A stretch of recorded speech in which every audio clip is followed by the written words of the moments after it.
जय बाबारी। तो आज पर पैदल यात्रा शुरू वेरी है पालीती रामदेवरा तो गाँव बाहर निकलतो ने अपने दिखे पानी भरीड़ो खाडो जेने आपे खोस पेन टूसो ने कर दो पार पसे मेज उड़ जाओ पर एक ग्रुप रे हाथे जको गाजन गढ़ती जाए रामदेवरा और बाबर परती गाँव वाला ने अतरो प्यार है के पूरो गाँव डीजे माथे नाचवाना आवे जेड़े पर डीजे वाली पिकअप नहीं आयो मजो के भाई ऊंसी नीसी वेवा डूकी गाँव बाहर आवतो ने अपन हमें देखिया सारो भारो लेने बा ने माजिया जणो ने अतरो मजा आयो के गाड़ी माथी नाचनो कीधो स्टार्ट पसे हैंग जणा भेळायो ने कीधो थोड़ो डांस ने गाँव वाला मोने सोड ने गया आप आपरे घरे पासा पसे मैं कीधो मोरी स्टाइल में थोड़ो डांस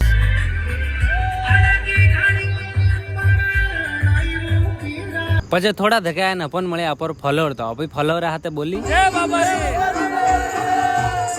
जे बोल पर नपे आया थोड़ा धके ने अपे लीधी शरीर में थोड़ी थोड़ी एनर्जी लेने पसे मारे लेना तो सप्पल जको हूँ सा पीतो पीतो मारे वास्ते देख्या सप्पल लेने अपे आया पर मुंडो पूछवा हारू एक टोल लेवाने क्योंकि गर्मी अतरी पड़े के पसीनो खूब वे तो वन वास्ते अपे एक लीधो छोटो सो टोल पसे मैं भेड़ावे ने सब कीधो बेपारा में वणीउडी हती दाळ ने मस्त रोटियो तो फटाफट बेपारो करने अपे हालिया आगे पसे वसमे मळ्या काका ने कीधी जे बाबारी ने थोड़का धके हाल ने पसे कीधो थोड़ी देर वरे आराम तो अटे हमें मैं कीधो घंटो 1.5 घंटो आराम ने ओ भैरो कटको देणे जको ऊंचा टोंग करे नहीं जुए जेड़े अपर माते वेगी रात रो अपे मस्त 15-20 किलोमीटर हाल ने जेड़े अपर वेगो खानारो टाइम तो मस्त थोड़ी देर कीधो आराम ने पसे अपे आराम में बैठा खादो खाणो तो आज रो अपर व्लॉग दा आयो तो कमेंट में टेक दो जय बाबारी ने अपर आईडी ने कर दो फॉलो।